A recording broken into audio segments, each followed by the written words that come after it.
Let's take a comparison and look at the childhood and opportunity that occurred in the 1950s compared to today.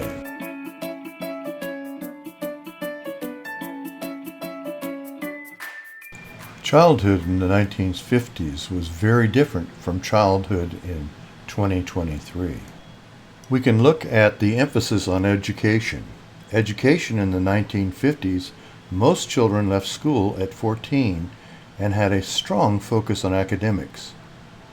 By 2023, more children have access to higher education and online learning, but also face challenges such as the digital divide, mental health, and climate change.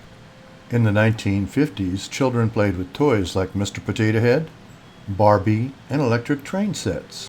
They also listened to music on jukeboxes and radios. In 2023, children use smartphones, tablets, and social media to communicate and entertain themselves. They also have access to virtual reality, artificial intelligence, and biotechnology. In the 1950s, the nuclear family consisted of a father, a mother, and 2 or 3 children, and that was the norm. Children were expected to behave politely and follow their parents' rules.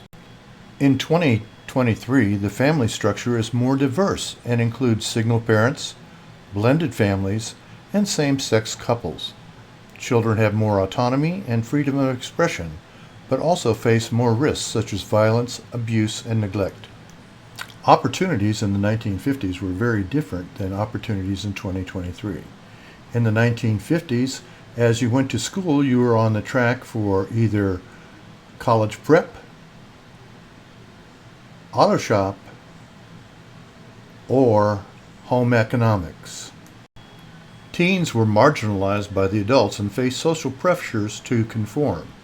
The labor force increased at a 1.1% rate in the period from 1950 to 1960, which is the same as the increase in the population.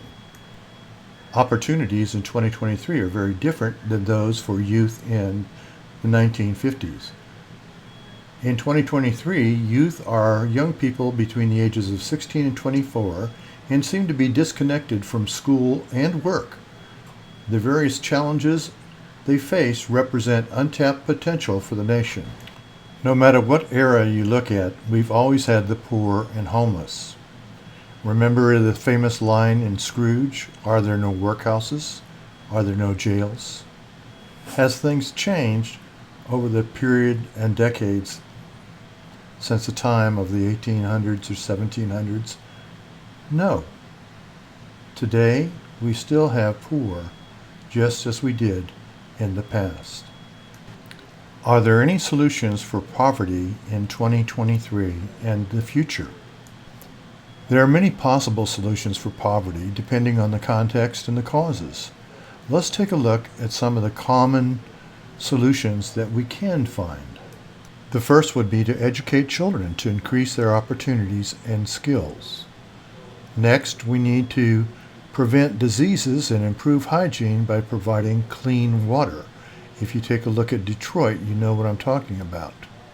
Although we have the best healthcare technology in the world, we don't have the best healthcare system, and we need to reduce mortality and morbidity in the United States, and that is done by ensuring basic health care for everyone. As part of increasing health care for everyone, we need to improve childhood nutrition to enhance cognitive and physical development of the children. We should also expand safety net programs to benefit all of those in need and protect and promote decent job opportunities and productivity.